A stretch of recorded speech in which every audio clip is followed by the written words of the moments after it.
Good morning, everybody. Welcome to Sports Shorts Daily. Ronnie Rance alongside Tommy Chrysan coming to you, TK, over at Court Street Cafe in the heart of downtown Port Allen, just 5 minutes from downtown Baton Rouge across the Mississippi River Bridge at Court Street Cafe.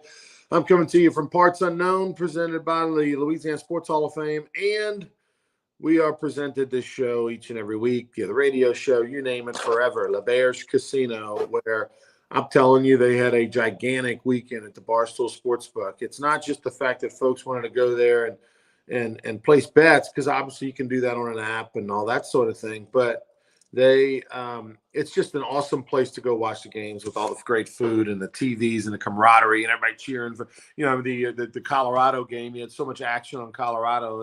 It felt like a Buffaloes alumni gathering to watch the game. Everybody's got action on the Buffaloes, so they were pulling for them. All right, today we got tons to get to. We'll just kind of, have some short, quick takes because we got a lot of different topics to get to. First off, let's go New Orleans Saints, starting a positive. The Saints would get their first victory. It was not a thing of beauty. I like the under. I said that the other day, and if you took the under, you easy breezy. Only 31 points scored in this game.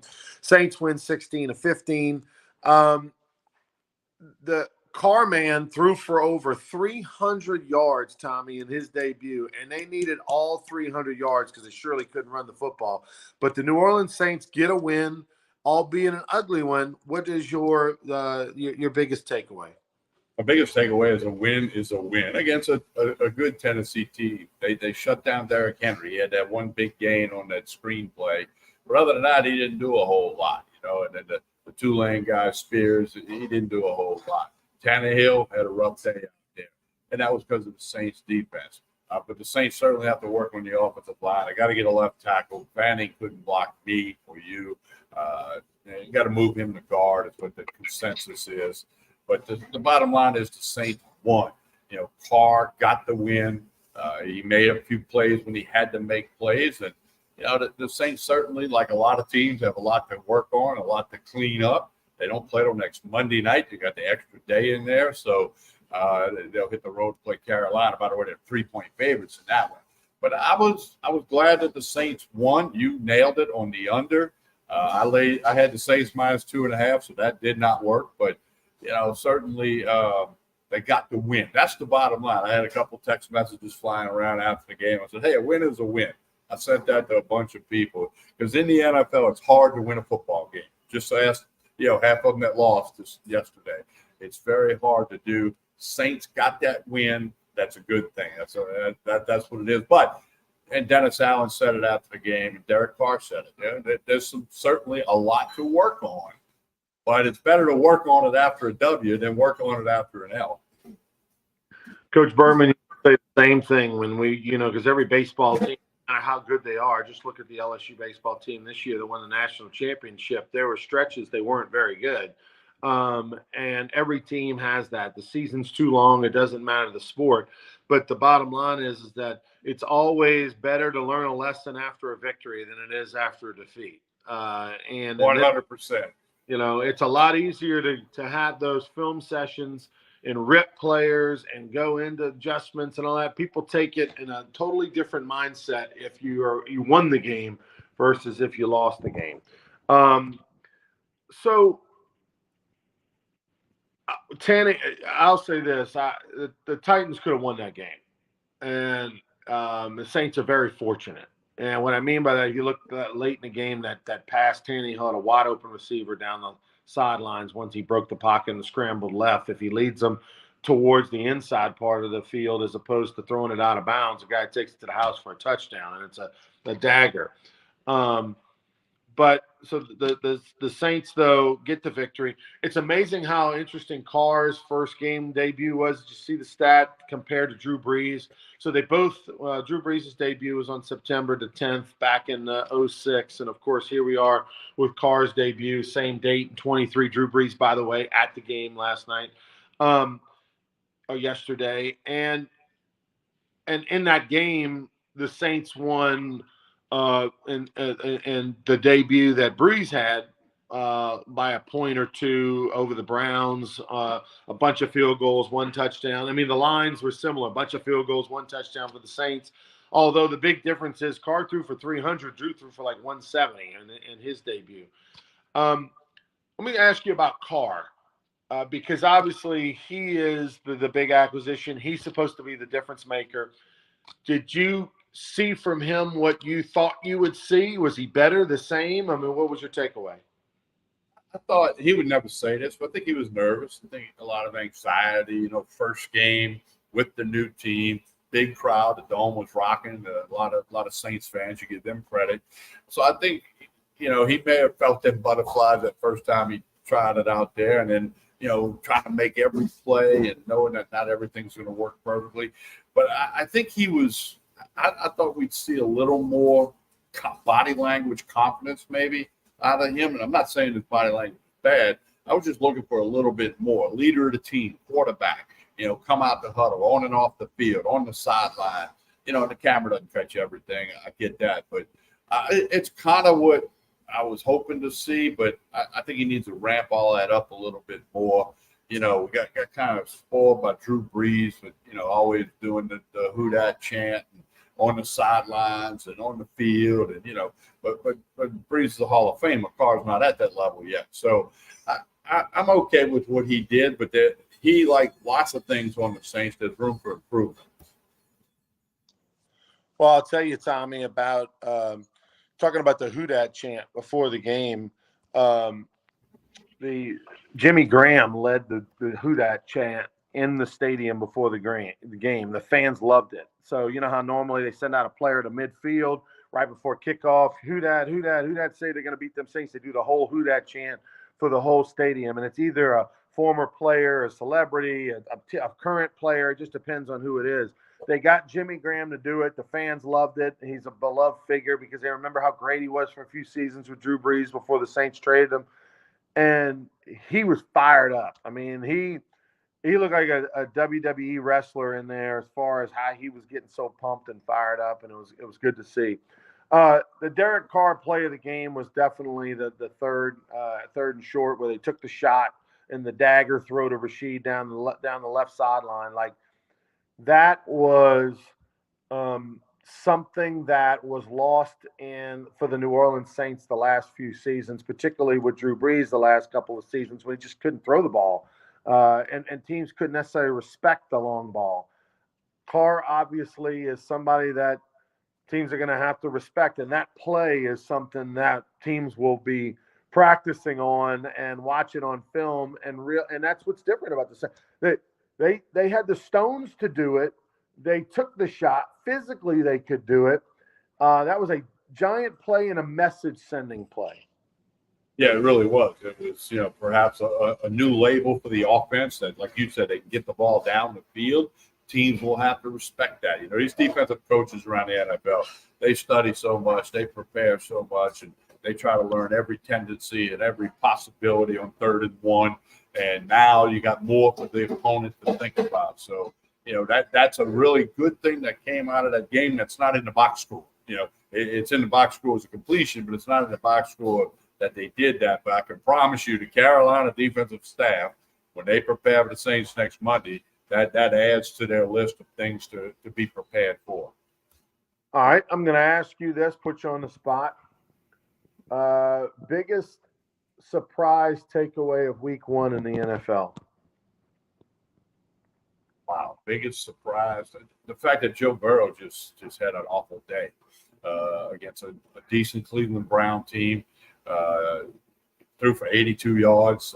Didn't got put on the bench with 5-6 minutes to go in the game. I was really surprised by that because you just got that big contract. You think he's going to have maybe not have a 420-yard day, but you think he's going to have a really solid day. But they were never in that game. As soon as the Browns got out by a couple of scores, that game was over. And that's probably the biggest surprise. I think the Dolphins winning on the road with Tua having a big day was a big story. Packers pounding the Bears. I mean, there was a lot of stories. The Joe Burrow was a shocker. I mean, obviously we care down here. We're all mostly Joe Burrow fans. And, I mean, that is – what Joe Burrow did is the most New Orleans Saints thing ever. But it happened to the Bengals. And they call themselves the Who Day, so welcome to the Who Dat. stink.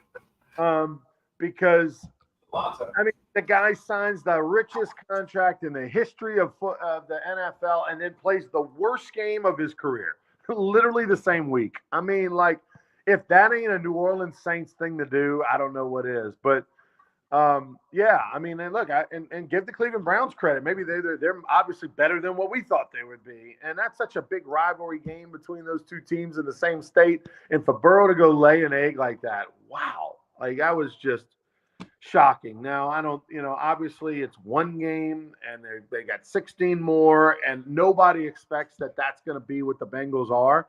But I mean, that's just that was shocking.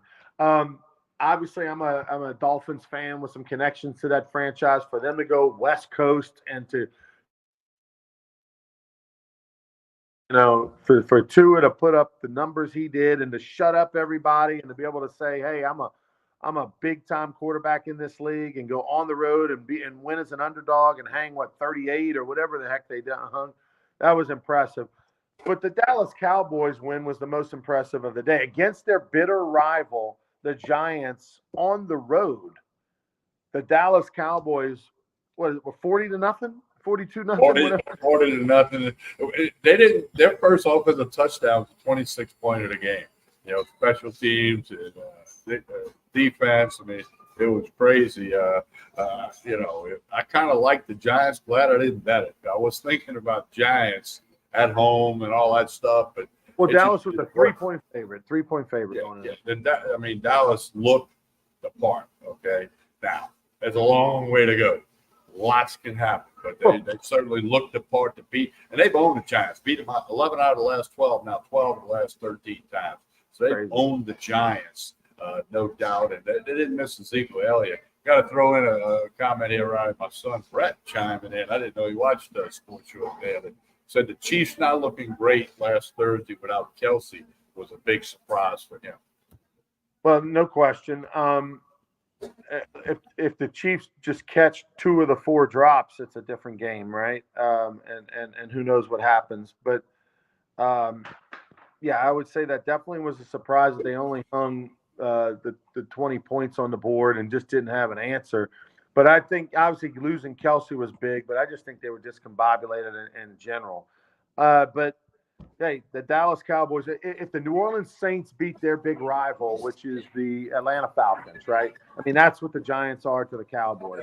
If the New Orleans Saints beat the Falcons 11 out of 12 times and open the season on the road in Atlanta with a 40-0 win, I mean, they'd have to shut down New Orleans on that Monday. It'd be a city holiday. And that's what they did last night with the Giants. And so that was unbelievable. And, Dak Prescott's a guy who gets a lot of criticism because, hadn't won the big one, hadn't been to the Super Bowl. He's off to a great start. By the way, speaking of quarterbacks who didn't win the big one, who got Kirk Cousins, your favorite player in the NFL, got beat opening day, only hung 17 for the Vikings. Yeah, he sure did. Tampa gets the win. Of course, they're in the South. So go back to last night. Of course, today is 9/11, and last night, the coaches had the hats on for the New York Fire Department, New York Police Department. They'll do the same thing tonight because the Jets host the Bills. So let's not forget what happened, 22 years ago. Ronnie, I was on the air with John Fine on the 5th floor of the old Xerox building, WPIU, 12:10 a.m. John and I were on the air, and we got a phone call from a big-time follower, Vic, in New Orleans, who said, guys, they got a problem in New York. A plane just hit a building. He's called in and said that on the air. And you remember back they used to have the traffic planes would fly around and say, hey, the traffic on I-10 looks good, whatever. I thought, okay, some traffic plane hit a building, okay, he was doing the traffic report. Well, then about a minute or two after that, Bob Murphy, who's the program director, he's still over there at 96 Point River, came rolling in our production booth. Danny Church was running the board. John and I were in that next little room.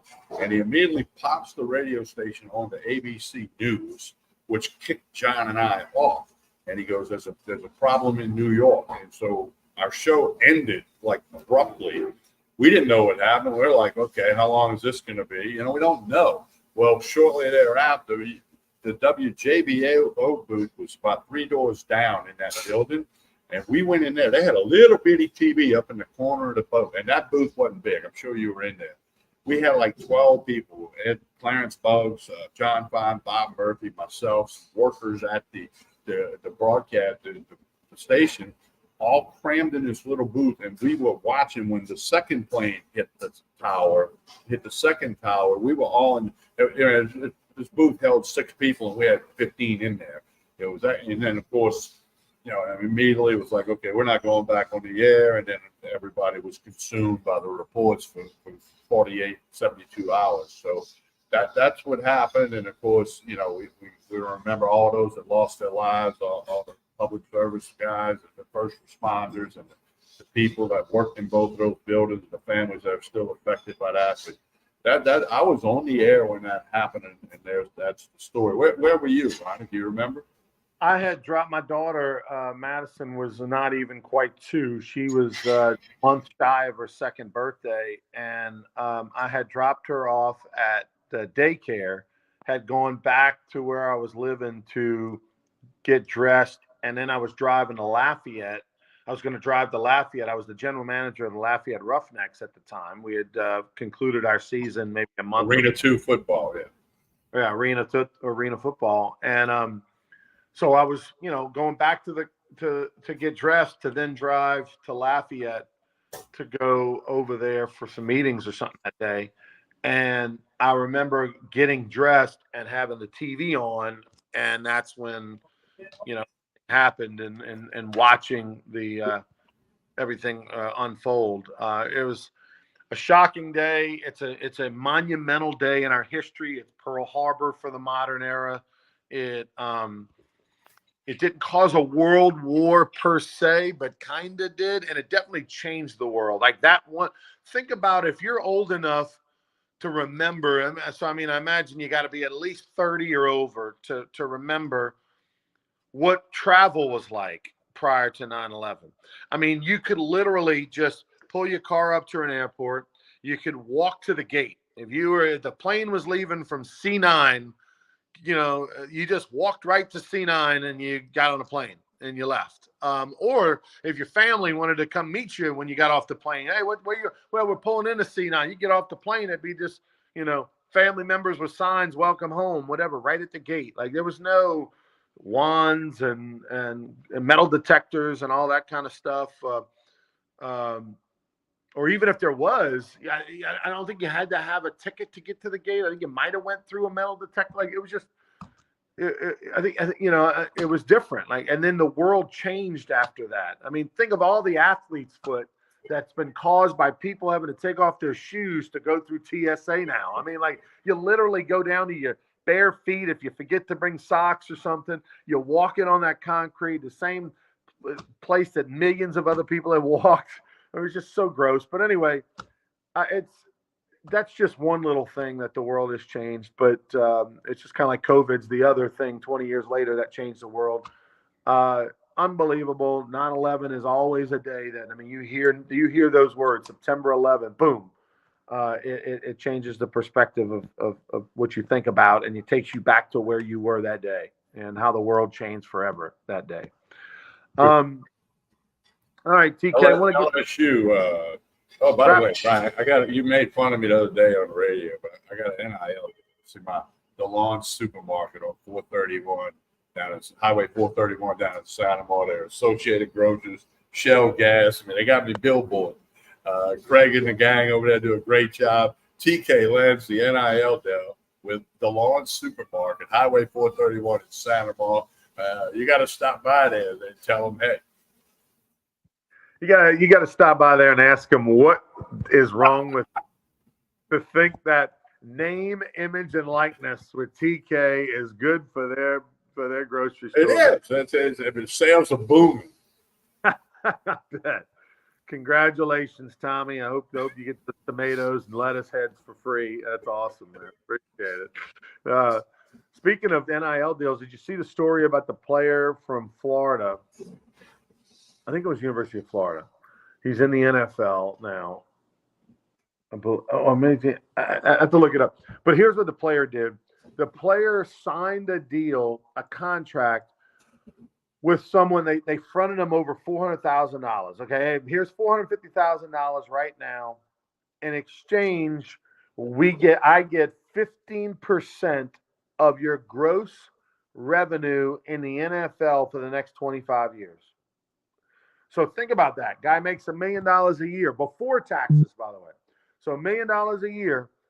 According to that deal, he would get $150,000 a year for 25 years. So obviously nobody's going to play 25 years in the NFL. But 15% of the pre-tax money. Okay, now if you make $1 million a year, chances are you're going to clear 500. Well, then 150 of that is got to go to Bob. So now you're down to 350 if you're lucky. So obviously it's a stupid deal and a bad deal, but the player made that deal. Took the $450,000 roughly up front, signed that deal. Now his agent and all is trying to say, hey, that's not an NIL. It goes against the law. It's not an NIL structured deal. Blah blah blah blah blah. So there's a lawsuit involved, and we'll see who wins. That's an important decision to see who wins because, guys make bad deals all the time. Look at the owner of the New York Mets that's doing the Bobby Bonilla contract every single year. He made a deal that was beneficial super heavily in one favor, and that was Bobby Bonilla's favor long term. But he wanted the benefit of the cash now. He wanted to save the money now, needed the money now, had a Ponzi scheme going on unbeknownst to us at the time. Well, in this situation, you got a player who wants the cash now, needs the cash now. Yeah, a year later or so, it's a perspective of, well, that was a bad deal. Yeah, but you made it. So I'm curious to see what happens. TK LSU, Tigers cover. They take care of Grambling. If you're able to find the line was 56. 56 and a half. Yeah, 56 and a half. They win by 62. So you cashed that ticket. Biggest takeaway for you on the LSU game? Well, they did what they were supposed to do.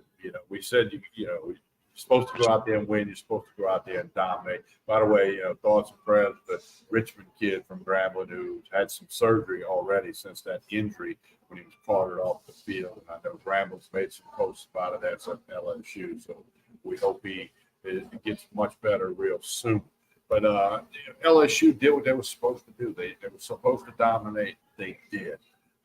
Crowd, about 70,000, kind of like we thought, the actual crowd. And of course, second half it was empty, but they ran the football. Who told you that number, Tommy? Because I know we got a friendly debate on Sports Shorts Radio between you and Hunter McCann. Hunter thought 80, 85. You thought 70, 75. That was the guess. Now, I had somebody who was there tell me it was definitely more than half full, but it was not full. That was the description. Yeah. So I'm going to say 70, 75. That's a guess. I have no knowledge of that. And then, of course, in the second half, it was not many people there, but there was a difference in the game. But I think I think Diggs, Logan Diggs, the running back, we heard he was good. He looked good. Again, it's against Grambling. So confidence. And, the offensive line looked a little bit better. Daniels, Nussmeier looked really, really good, as we had hoped he would. We thought he would play a lot this game. We said that mid-August, and he did. So now it's SEC play. 10-point favorites in Starkville. 11 o'clock kickoff, by the way. We'll remind you, Sports Shorts Radio will be 9 a.m. to 11 a.m. next Saturday due to the 11 o'clock kickoff. We'll be right back in the Barstool Sportsbook, where it'll be crowded like it was last Saturday. So 9 to 11, make that note for you. We'll remind you of that as we get further along this week. But LSU did what they were supposed to do. That's my takeaway. Now conference play on the road begins Saturday morning. Mississippi State won in overtime over Arizona at home. Is hot garbage right now. 3-3 over the weekend. 3 wins, 3 losses. They didn't cover 3. They went 3 wins, 3 losses against teams out of conference that mattered. I'm not counting Georgia over Ball State in that, right? I'm talking about the 3 wins were, Auburn not covering and beating Cal 14-10. It was Mississippi State weakened by Arizona at home. I'm trying to think of another non-conference win that I'll note. I'll circle back. It was embarrassing losses of Miami stomping Texas A&M. It was Alabama giving up 21 points in the fourth quarter at home and losing by 10 to Texas. It was Kentucky squeaking by Eastern Kentucky to win games. I mean, like, I'm not even counting that. It was Ole Miss beating Tulane. That was one of the most notable wins. It was a ranked team on the road that Ole Miss beat, and that's one of your 3 wins. It was a not good week for the SEC. The SEC is not right now off to the best start. It looks like it's a one-horse league in Georgia. Both LSU and Alabama obviously looked extremely disappointing to start the season, and they were expected to be the second and third best teams. Yes, right now, Tennessee, you got to like them. They haven't played anybody yet, but, like, they got the potential to be a team with some juice. But right now, it's looking like Georgia's holding on to the rest of the league because the bottom, Vanderbilt lost to Wake Forest. There you go. Vanderbilt got crushed by Wake Forest. So the league just not as good as we thought it was. It's certainly the early call it's not what it once was. By the way, kind of similar note, it's first time in 20 years that Clemson and Alabama both were 1-1 at the beginning of the season. To show, and now of course Florida State, Texas being back in the picture of the top 10. But it's still early. There's a long way to go. I believe there's a long way to go. Did Bama look bad? Yes. I watched that game. I had LSU on the computer and I had Bama on the TV. Bama just didn't look good. I mean, that's probably as bad as a Bama team has looked since Saban's first or second year over there when he got beat by Louisiana Monroe in Tuscaloosa. But they just didn't look good. So the problem is, how good was Texas? We got to wait and see. If Texas ends up winning 11 or 12 games, then maybe it wasn't all on Bama that night. But, so it's a long way to go. It's typical to overreact early in the season, just like the NFL. Everybody won yesterday thinks they're going to win the Super Bowl. Everybody lost thinks they're going to, be in the lottery for the draft pick. So, overreactions are part of it. Fans are fanatical. We get that. But there's a long way to go on all of these storylines. But you are correct. The early call is the SEC may not be as solid top to bottom as it has been in the past decade. We'll talk more on the Wednesday show about the Alabama-Texas game. But, no, I think, we were being sold that Texas is for real. They proved it. They went on the road into Tuscaloosa. I don't care what year it is. Alabama's not supposed to lose at home non-conference, and they got thumped at home non-conference. Tulane had the lead at halftime, and this looked like the LSU Florida State game, right? Tulane's up 17-10 at halftime, and then they get beat 31-3 in the second half. You didn't cover, or no, it wasn't 31. It was 28. I had Ole Miss. I covered. I mean, Ole Miss. Did you cover the over/under? No, I missed that by half a point, but I won the bet on the game. What was the final score? 37-17. Yeah, and you needed 38. I needed 38 points. Yeah. So I didn't get that one, but I had Ole Miss -7, so I got that. But yeah. Hey, Tulane playing without Michael Pratt. You give Horton the quarterback a lot of credit. He battled, he tried, he played hard, and Tulane's defense is really good, especially not counting the first drive when Ole Miss 3 plays went right down the field, scored a touchdown in 50 seconds. But then from then to the rest of the half, Tulane's defense was dominant. Tulane's a good football team. I think Ole Miss is a good football team, but Ole Miss separated in the second half. Yeah, 27-3. Ole Miss outperformed Tulane in the second half. Michael Pratt, if he plays, does Tulane win the game? If he's healthy. We'll never know the answer to that, but certainly there's a reason why he's a preseason All-American and a top quarterback. And until he got hurt in the South Alabama game, did really, really well. He runs the football, he throws the football, and there's a reason Horton's the backup, and he did well. I think, all things considered, he did a good job. But hopefully they can get Pratt back for the duration of their schedule. They fell out of the top 25, by the way. LSU stayed at number 14 in both polls, AP and coaching polls. Pratt wanted to play. He did warm-ups. He was dressed out for Tulane, the starting quarterback, and he wanted to play. And it was coach's decision. He's good enough. I talked to folks that were there, watched him in warm-ups. Couldn't have been able to tell he was hurt during warm-ups. but the coaches said no, they're going to hold him out another week. Expect to play next week. Real quick takeaway, and then we got to go, and then we'll get back to talking more in depth on some of these topics we didn't get to dive into, like Major League Baseball playoffs and things like that. Some teams have qualified. Mel Tucker suspended right now indefinitely by Michigan State. They're doing an investigation.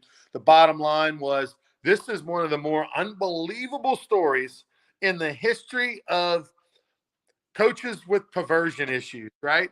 I mean, we've heard it all. They got all kind of great rumors about LSU's football coaches over the years, some that we can tell off the air, some are just speculation, some I know firsthand.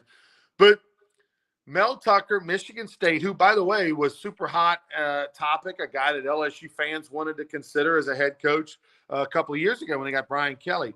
They bring in a lady who's the head of a foundation to talk to the players about sexual harassment and what to do and what. Great, yeah, date rape and the whole nine. A speaker, she comes in, he's enamored by her, he pursues her outside of, over the next few days or whatever, and asks her out and has some sort of Zoom kind of conversations with them where allegedly he, I guess, masturbates on the FaceTime or the Zoom or something with this lady. And then now she's claiming I didn't ask for him to pull out his junk and do that. He's claiming he's not denying he didn't do it. He's just saying it was consensual.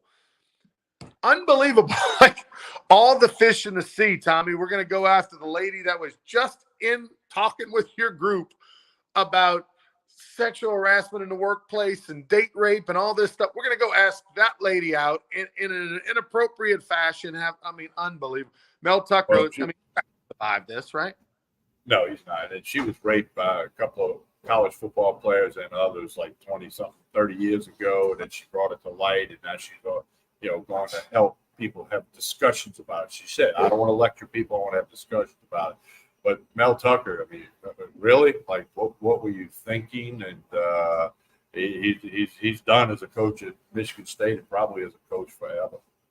It's probably going to be pretty easy to investigate this to find out if it was mutually consensual or not. I would think that the text messages and the timelines and the things that were said back and forth are going to. I'm going to believe, in this case, based on everything I've read, I'm going to believe the woman. Yeah, the victim here. Unbelievable. So Mel Tucker's career potentially coming to an end. And they won't owe him $80 million, which is what his contracts were. So that was an $80 million phone call. Unbelievable, Tommy. Just I can't even wrap my head around it, man. All right, tell us about Court Street Cafe as we get out of here. Lunch specials, dinner specials, every day of the week. They're posted on their Facebook and Instagram page. Jason and the staff do a great job here. 805 Court Street, just a couple of minutes over the Mississippi River Bridge. You need to check them out. They got a patio out front. That cool weather this morning. There's people out there eating breakfast, lunch, dinner, 6 days a week. Sunday brunch is what they have for you. Connect on Facebook and Instagram. Lots of specials. They got the full service bar right behind me. Ball games on TV. They'll have LSU on next Saturday morning. So check out Court Street Cafe in Port Allen. By the way, get out there, enjoy this weather because it could change tomorrow, and you never know. 66 degrees this morning, Ronnie. How about that? Unbelievable. So it's a Chamber of Commerce day for sure, all around Baton Rouge. All right, well, Ronnie, I was thinking the other day that everybody's on they needed rain. I said maybe we scrimmage a Rougarou inter-squad game. We'll get some rain because 2 summers ago we did better this year with the rain, but 2 summers ago the Rougarou battled the raindrops a little more than average. Yeah, it definitely was a law of averages summer this year. Like it had to balance out after 22. It did. Right. It did. We'll be back Wednesday morning for more Sports Shorts Daily. Until then, please like and share this video. We appreciate you tuning in. We will talk to you on Wednesday, everybody. Sports Shorts presented by our good friends over at LeBear's Casino, the best casino in all the land.